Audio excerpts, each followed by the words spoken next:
আসসালামু আলাইকুম দর্শক, আমার বিদ্যালয়ের পাশে এই ছোট্ট পুকুরটা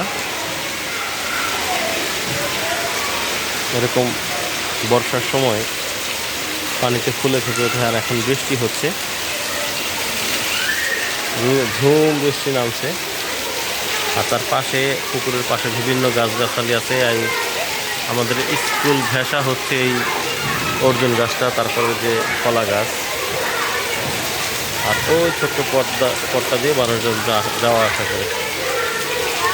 তো এই ছোট্ট পুকুরটি ঘেরা যে চারদিকে গাছ, আর মাঝখানে এই ছোট্ট পুকুরটা খুবই ভালো লাগে দেখতে। আর বৃষ্টির সময় তো অপূর্ব সৌন্দর্য ধারণ করে। গাছের পাতাগুলো বৃষ্টির পানিতে একদম সবুজ সতেজ হয়ে ওঠে। ওদিকে একটা বাঁশঝাড়ও আছে। আর পুকুরে বিভিন্ন সময় মাছ দেখা যায়, বিভিন্ন রকমের শোল, টাকি, তারপর পুঁটি, তারপর খলসে, এই মাছগুলি দেখা যায়। পরিষ্কার পানি, এমনিতে এখন বৃষ্টির জন্য একটু ঘোলাটে লাগছে।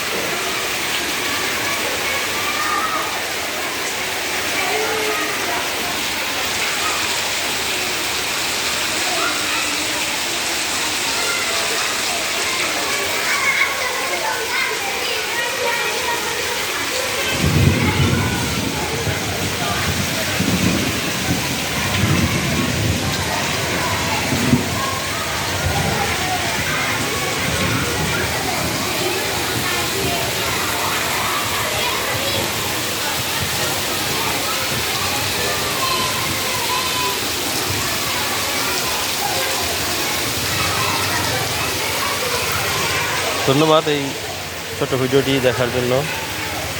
এরকম আরও ভিডিও আপনাদের সামনে নিয়ে আসতে চাই। আপনাদের অনুপ্রেরণা পেলে আমি প্রাকৃতিক দৃশ্যগুলি ধারণ করার চেষ্টা করি, কারণ প্রকৃতি আমার খুবই ভালো লাগে, ঘুরতে ভালো লাগে। সবাই ভালো থাকবেন। আসসালামু আলাইকুম।